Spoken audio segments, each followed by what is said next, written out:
Bonjour, bienvenue dans votre rendez-vous hebdomadaire pour mieux connaître les enfants et les adolescents que vous accompagnez sur le chemin de la foi chrétienne et aussi pour répondre à toutes leurs grandes questions sur Dieu, sur la foi chrétienne, sur l'Église, sur le sens de l'existence.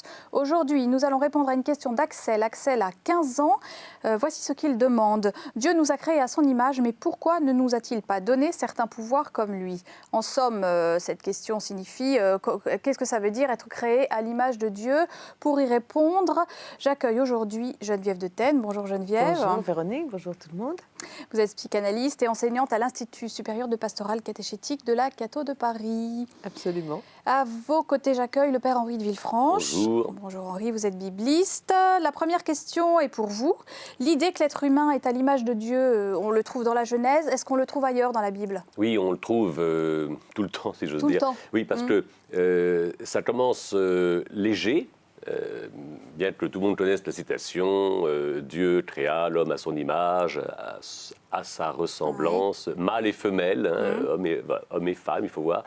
Et puis tout ça va grandir au fur et à mesure, cette espèce de proximité, ce face-à-face entre Dieu et l'humanité, qui grandit dans cette histoire de l'Alliance, et qui va culminer avec le Christ, image parfaite de Dieu parmi les hommes. Vous voyez, donc il y a une sorte de croissance de l'Ancien au Nouveau Testament, de la première création à la nouvelle création ou à la nouvelle alliance. C'est une espèce de fil rouge à travers l'ensemble de la Bible. Nous retrouvons Axel et ses camarades d'aumônerie. Ils répondent à la question de Philippe Mouret. Qu'est-ce que ça signifie être créé à l'image de Dieu? Regardez. En fait, on ne peut pas dire qu'on a une faculté physique pareille à Dieu parce qu'on ne sait pas comment il est, Dieu, on ne sait pas à quoi il ressemble. Mais je peux dire que chacun de nous a reçu un don de Dieu et chacun différent des autres. On ressemble à Dieu sur un plan humain car Dieu est aussi la Trinité avec le Père, le Fils et le Saint-Esprit. Et le Fils étant Jésus... durant un moment, il était sur Terre avec une forme humaine et essayait de répandre les bonnes valeurs que nous essayons aussi de répandre dans la vie de tous les jours. Un don qu'on a en commun peut-être avec Dieu chacun, c'est l'amour pour les uns et les autres. Nous sommes créés à l'image de Dieu par le fait que nous sommes capables de pardonner aux autres ce qu'ils nous ont fait. Pourquoi Dieu a-t-il voulu créer l'homme à son image? Dieu a certainement voulu que l'homme puisse transmettre la bonne parole, la bonne nouvelle, l'amitié, l'amour qu'il a en lui et qui lui a été transmis par Dieu, mais aussi pour montrer que les hommes ont des défauts, mais cela veut dire peut-être que lui aussi en a, mais il voulait les montrer de façon indirecte. Comment faire pour ressembler le plus possible à Dieu? Tous ceux qui ressemblent à l'image de Dieu, ce sont toutes les personnes qui donnent et qui consacrent leur vie à Dieu, comme par exemple les prêtres ou les sœurs, comme par exemple le pape, le pape Benoît XVI ou le pape Jean-Paul II, et puis par exemple sœur Teresa. Pour ressembler le plus possible à Dieu, il faut croire en lui déjà et faire les devoirs qu'il nous demande. Il n'y a que deux seules choses à faire. Enfin, principal, c'est savoir donner et savoir recevoir. Il ne faut pas forcément être un saint ou aller tous les jours prier à l'église.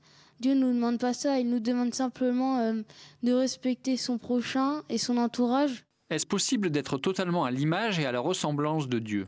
On ne peut pas ressembler totalement à Dieu parce que Dieu est unique. Nous trahissons parfois la ressemblance que nous avons avec Dieu parce que des fois on est un peu égoïste, on pense qu'à soi.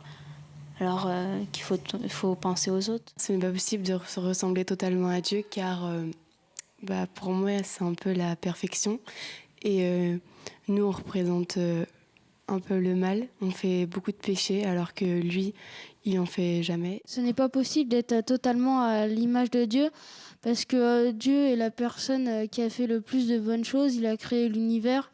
Alors déjà rien que ça, même si nous ne faisons pas de péché, nous ne pouvons pas arriver à ce niveau. Et de plus, comme il est dit, Dieu est amour et je ne connais pas de personnes qui peuvent se vanter tous les jours de dire qu'ils ne répandent que l'amour sur leur passage. Quelles sont vos grandes questions? Pourquoi Dieu nous a créés à son image mais ne nous a-t-il pas donné certains pouvoirs comme lui? Pourquoi Dieu nous a créés, nous hommes, avec des défauts et et des qualités bien sûr, mais pourquoi on ne serait pas parfait comme il l'est lui?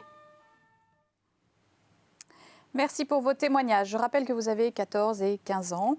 Nous allons donc répondre à vos questions. Vous aviez des réactions pendant ce reportage, Geneviève? Je trouve qu'ils sont merveilleux, ces enfants, vraiment.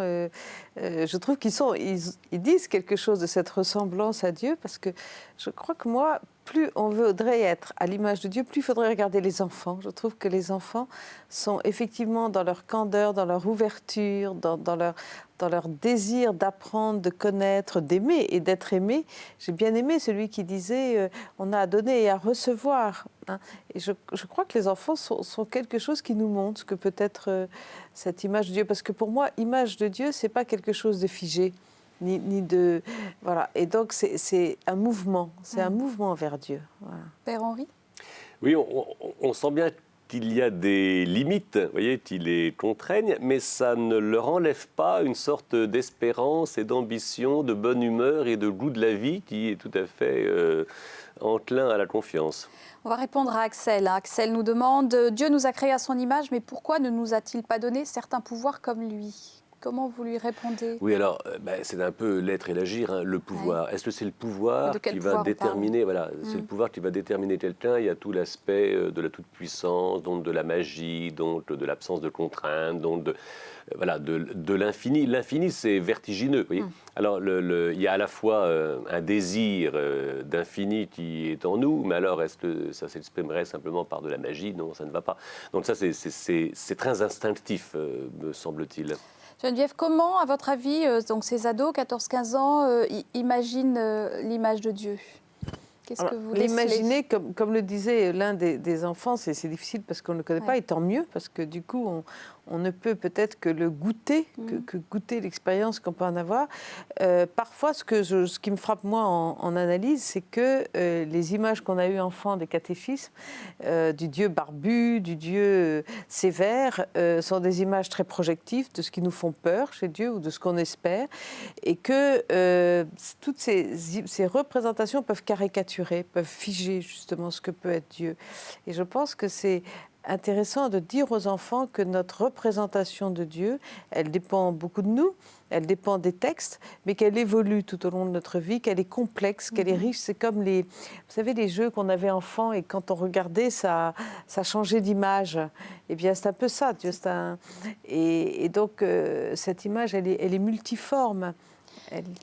On va essayer de la préciser, la véritable image de Dieu. Quelle est-elle, Père Henri? Que nous dit la révélation? Alors, la révélation, je commencerai plutôt par l'histoire, en sachant que imager Dieu a toujours été un problème. Oui. Les icônes, l'iconoclasme, faut-il représenter Dieu ou non? On a plutôt des choses irreprésentables. Par exemple, on nous dit Dieu est un. Alors, je dois remarquer que nos jeunes ont très bien ressorti ça. J'ai entendu que Dieu est amour. Voyez, Dieu est un. Dieu est bon. Dieu est pardon. Dieu pardonne. Voilà. Vous voyez, on a donc des identifications sur Dieu, mais qui ne représentent pas. C'est la manière dont il agit, hein, ou dont il est lui-même, et tout ça ne sont pas représentables. Donc ça fait sortir justement de l'imaginaire. Hein. Par contre, ça correspond à quelque chose de très expérimental. Et alors, il faut voir si l'unité personnelle... Un des jeunes disait, Dieu est unique. Il disait, nous, on ne l'est pas. Mais est-ce que ça veut dire que l'unité qu'il y a en Dieu n'existerait pas en nous? Qu'est-ce que c'est que être unique ou être un? Voilà certainement un projet existentiel qui est capital. L'idée de Dieu est amour. Alors, il dit bien, voilà, alors avec une assurance, je ne connais personne. Bon, il n'a que 15 ans, ça va, peut-être il en verra, mais il a raison, hélas. Hein. Cependant, on voit bien qu'il y a des personnes qui incarnent mieux que d'autres ce qu'est la charité de Dieu qui se communique à nous. Quand Jésus dit « aimez-vous comme je vous aime », il ne dit pas « faites les pieds au mur ». Tu donneras un verre d'eau fraîche à quelqu'un qui a soif. Voilà un acte de perfection. Il y a une perfection en Dieu qui est parfaitement imitable donc, c'est dans notre condition. C'est cette perfection-là qui est image, image de Dieu. Oui, mais oui, cette charité, par exemple, l'idée, je prends l'exemple de l'Évangile, donner un verre d'eau fraîche à quelqu'un qui a soif, voilà un geste parfait. On imite Dieu, quelqu'un qui donne, qui sert, quelqu'un qui aime, nous donne une véritable représentation de ce que Dieu est.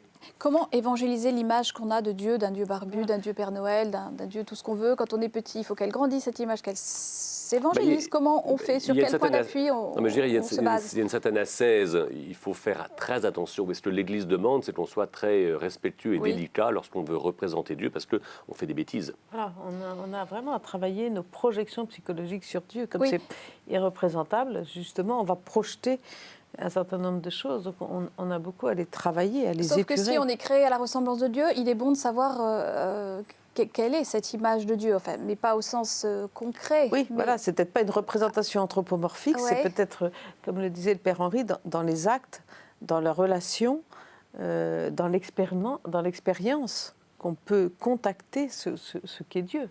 On l'a de manière directe dans l'Évangile.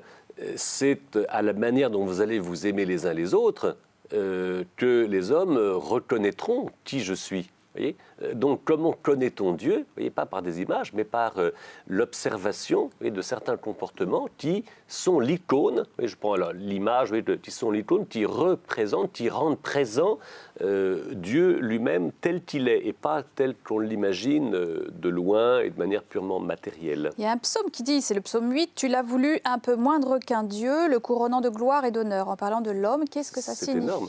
Ça veut dire que la vocation, la vocation de l'homme et de la femme au sein de la création est unique en son genre. Si tout est créé, l'humanité reçoit un don particulier qui le fait communier à la présence de Dieu et lui donne justement cette ressemblance.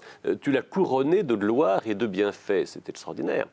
C'est dire que Dieu donne énormément justement de ce qu'il est. Mais c'est peut-être caractéristique de Dieu qu'on cherche à connaître, c'est de donner tout ce qu'on est. Et vous vous rappelez ce que disait Sainte Thérèse, aimer, c'est tout donner et se donner soi-même. Donc si Dieu, puisque Dieu est amour, quand il crée l'homme à son image, il le rend semblable à lui. Alors qu'est-ce qui est image de Dieu en nous? Est-ce que ce sont nos qualités, nos dons? Les jeunes parlaient de dons. Est-ce que ce sont nos talents? C'est quoi? En analyse, je suis frappée de ce que bien souvent, je repense au texte de la Genèse, et Dieu vit ce qu'il fit était bon. Eh bien, quand j'écoute les gens, et dans leur souffrance, dans leur histoire, vraiment souvent je me dis ça. Je me dis, l'homme est bon, l'homme est beau, et c'est nos histoires, c'est nos vies, c'est qui les tord, qui les pervertit, qui les abîme. Et souvent, j'ai ce sentiment-là que l'âme de l'homme et que l'intériorité de l'homme et que la nature de l'homme est magnifique. Donc vous parlez d'intériorité, donc d'être, c'est ça qui est à l'image de Dieu? Penser, avoir conscience, exister dans le temps, aimer, reconnaître, voilà des attitudes un petit peu fondamentales. On aurait un peu tout ce qui caractérise l'ordre de la parole, voyez, tout ce qui est capable d'établir une relation stable, voyez, qui se construit. Voilà, ça c'est vraiment à l'image de Dieu et spécifique à l'humanité. Parce que Dieu, la caractéristique du Dieu des chrétiens, on a un Dieu qui parle. C'est un Dieu qui parle, c'est un Dieu qui aime, c'est un Dieu qui vit. Il faut penser à la fois à cette unicité, mais en même temps Dieu est Père, Fils et Saint-Esprit, donc il y a en même temps cette pluralité, cette surabondance. Et on revient à ce qu'on disait il n'y a pas longtemps dans nos émissions, l'idée de quelque chose d'infini qui existe en nous. On pourrait reparler de ce désir d'infini, ce désir d'éternité, ce désir d'un amour intense qui là encore caractérise notre ressemblance avec Dieu. Ça, c'est un beau désir, c'est une belle ambition, et ça, il faut la faire ressortir, il faut l'encourager. Alors comment on fait ressortir ça, par exemple, auprès de nos enfants? Comment leur apprendre à reconnaître ce qui est image de Dieu en eux? Est-ce que c'est le regard des parents sur l'enfant? Oui. Alors je pense que le regard des parents sur l'enfant, vous avez tout à fait raison, ou des éducateurs, par exemple des catéchistes. Je vois des enfants qui sont rejetés de partout, et le regard de leur catéchiste, c'est le seul regard aimant qu'ils ont. Parce qu'un enfant qui est odieux en classe, odieux à la maison, odieux partout, forcément, il n'a pas que des regards gentils autour de lui. Et souvent, la catéchiste ou le prêtre de la paroisse ou quelqu'un, là où c'est gratuit, le regarde autrement. Et ce regard est un regard incroyablement porteur. On voit ça aussi par rapport aux enfants en grande difficulté. Parfois, il y a le regard d'une personne qui le voit au-delà de ce qu'il est. Moi, le texte de Zachée m'habite beaucoup aussi. Tout d'un coup, Jésus qui voit Zachée au-delà de ce qu'il est.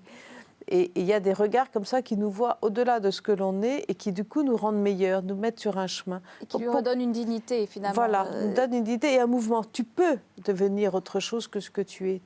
Tu as quelque chose en toi à épanouir et à développer. Et je crois que dans ce que vous dites, ce qui est important, c'est que ce n'est pas soi-même qui peuvent porter ce regard sur nous, enfin sur soi, c'est l'autre qui nous appelle à devenir ce que l'on est. Donc effectivement, cette image de Dieu, c'est aussi qu'on est relation. On existe, on grandit, on se transforme que dans une relation et que à travers le regard de l'autre ou la parole de l'autre. C'est magnifique ça. Oui, c'est magnifique. Oui, je trouve ça magnifique. Le fait que Dieu soit Trinité, qu'est-ce que ça dit de notre ressemblance à lui? Enfin, en quoi nous on est Trinité? Essentiellement cette dimension relationnelle, oui, cette relation. En même temps, parce que on ne se connaît pas soi-même, si ce n'est justement par le regard de l'autre. Et l'idée qu'en Dieu il y a déjà cette correspondance triple regard du Père qui engendre le Fils et le Père qui s'aiment et qui entre guillemets, représente justement son présent par l'Esprit. Oui, cette relation à trois indique, met en œuvre un mouvement incessant. Et de savoir que nous aussi, nous pouvons vivre d'une énergie incessante, fait véritablement participer à ce qu'on appelle la mystique, qui est une vie intense qui se révèle à nous. Et il faut savoir que ce n'est pas une illusion, ce n'est pas de l'imagination, c'est notre vocation. Et c'est un mystère à contempler, donc le mystère de la Trinité, pour comprendre en quoi on est fait à la ressemblance de Dieu. Prenez quelqu'un comme saint Augustin, qui a écrit un traité, on va dire, difficile sur la Sainte Trinité, mais qui est un traité non seulement de théologie, mais aussi un traité d'anthropologie. C'est-à-dire qu'à travers la contemplation de la Trinité, il y a une véritable révélation de ce qu'est véritablement une personne humaine. Ça, c'est impressionnant. On va regarder notre reportage biblique et puis on continuera de dialoguer ensemble. Dieu crée l'homme à son image et à sa ressemblance. Regardez.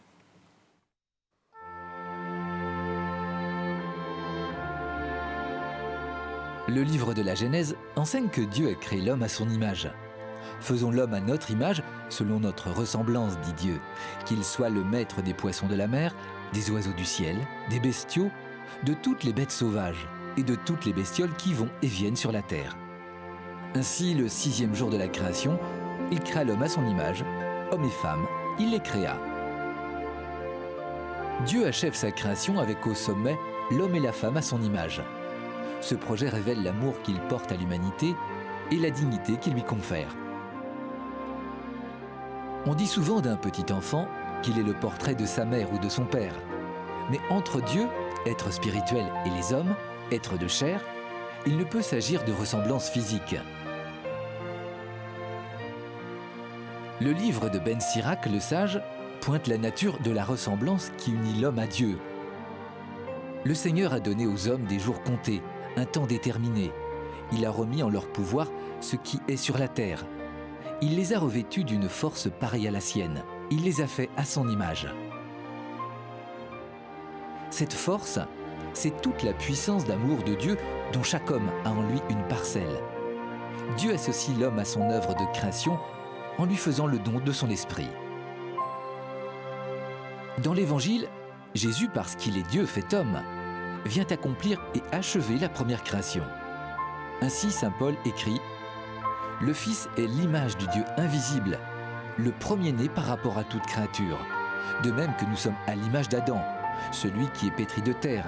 De même, nous serons à l'image de Jésus, celui qui vient du ciel. » En tout semblable à l'homme, excepté le péché, Jésus est à l'image parfaite de Dieu. Par son incarnation, sa mort et sa résurrection, par le don de l'Esprit Saint, il nous rend capables de restaurer en nous l'image de Dieu. Être créé à l'image de Dieu est un don qu'il faut faire fructifier tout au long de sa vie. Saint Paul nous invite à nous défaire de notre conduite d'autrefois et à nous laisser guider intérieurement par un esprit renouvelé. Adoptez le comportement de l'homme nouveau, créé saint et juste dans la vérité, à l'image de Dieu. Débarrassez-vous donc du mensonge et dites tous la vérité à votre prochain. Saint Pierre ajoute, à l'image du Dieu saint qui vous a appelé, soyez saints, vous aussi dans toute votre conduite, puisque l'Écriture dit, soyez saints, car moi, je suis saint.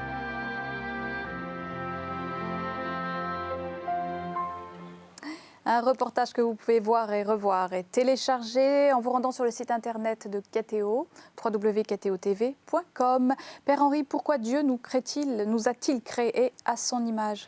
Par pure liberté, c'est une bonne idée. Mais pourquoi faire?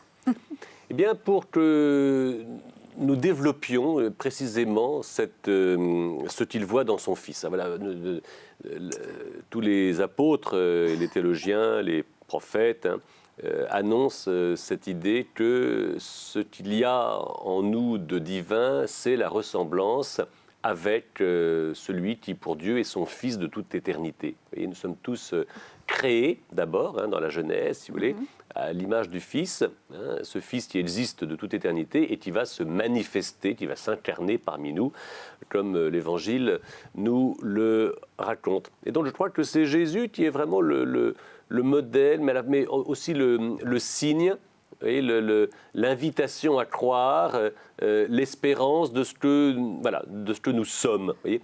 Et alors, je voudrais rajouter aussi que quand on dit qu'en chaque homme il y a une parcelle de Dieu, c'est pas simplement qu'il y a un petit truc caché en nous comme une puce, voyez, mais parce que c'est quand même notre totalité qui est à l'image de Dieu.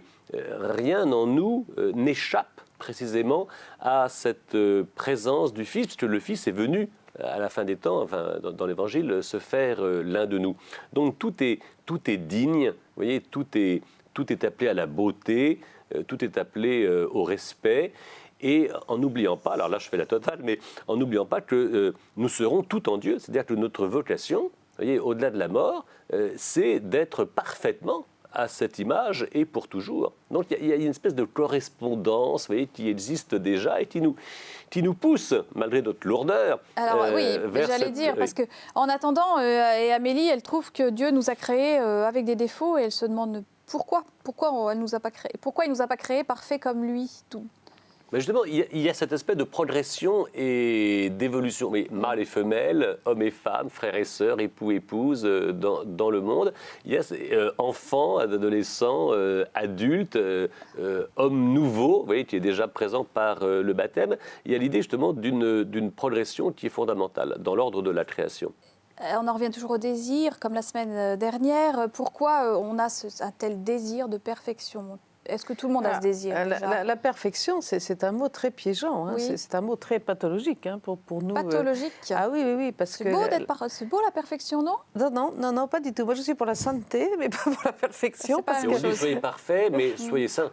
La perfection biblique n'est pas la perfection psychologique. Parce que la perfection psychologique, c'est la toute-puissance. C'est la perfection de l'anorexique qui veut absolument avoir maîtrise sur tout, sur sa pensée. On ne peut jamais être parfait. Donc c'est une recherche d'absolu qui est mortifère, puisqu'on n'y arrive pas. Donc ça va conduire à la mort, puisque on cherche toujours jusqu'à mourir. Et c'est toute la problématique de l'anorexique. Donc la perfection, pour moi, c'est vraiment un piège. C'est vraiment une création de notre surmoi. Et tandis que la sainteté, c'est ce qu'on a dit, c'est un chemin. Et nos défauts sont géniaux, parce que Dieu nous aime dans nos défauts. Alors ça nous paraît absolument absurde à notre surmoi. C'est impossible. Mais c'est pour ça que Dieu nous a créés avec des défauts ? Il ne nous a pas créés avec des défauts. Je crois que malheureusement, la nature humaine a des défauts. Ouais. Et que du coup, il nous a aimés avec nos défauts. Et nos défauts sont le lieu où on va le rencontrer. Nos péchés sont le lieu de la rencontre. Et ça, pour nos psychologies, c'est un renversement. Alors, il faut nous convertir au fait d'être aimés malgré, à l'intérieur et dans nos défauts. Et je trouve ça... Alors, le mot de la fin. Non, oui, alors...